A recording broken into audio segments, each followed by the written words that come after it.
Welcome back to the program. Joining me now is Bren Carlill. He's a director at the Zionist Federation of Australia. Bren, what's your reaction to this big news out of Israel overnight? A temporary pause, the release of more than 50 hostages at least.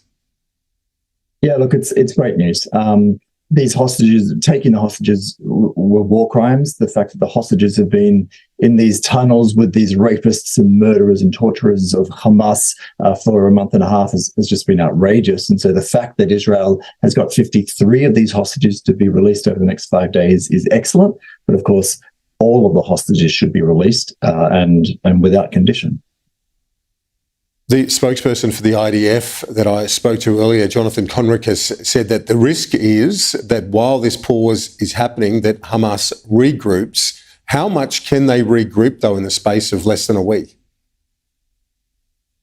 Well, they're under constant military pressure at the moment.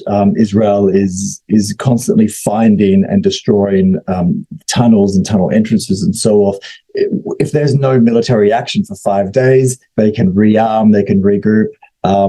Just that lack of pressure, that military pressure for 5 days will without doubt create a military advantage for Hamas. But if that pause is the price to get these 50 hostages home, then that's a pause. That's a price worth paying. And there is a potential for a longer pause, with the Israeli government suggesting that for every 10 further hostages, that would see another day in pause of hostilities. Is there a potential here for the entire number of hostages to return home? I don't think so. I certainly hope so, but I don't think so. I think Hamas is under.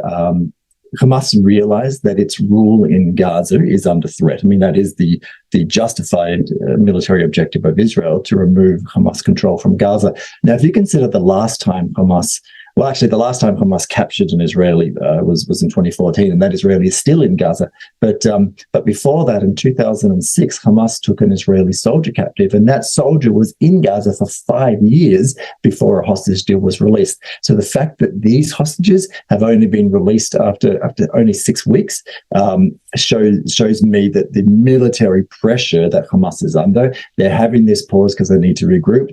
They're having breadcrumbs of the idea that possibly there'll be more hostages released. I think in order to delay their inevitable departure from Gaza as much as possible. And again, I hope those hostages come home as soon as possible, but I've got a feeling that the hint of more release is mostly a Hamas tactic. More than 50 hostages, 30 of them children. Yep, a welcome development. Bren Carlill, director at the Zionist Federation of Australia, thank you. Stay with us after the break. These are live pictures from the Israel-Gaza border, where it's approaching 6 a.m. on a big day in terms of that conflict, and a major development in recent hours.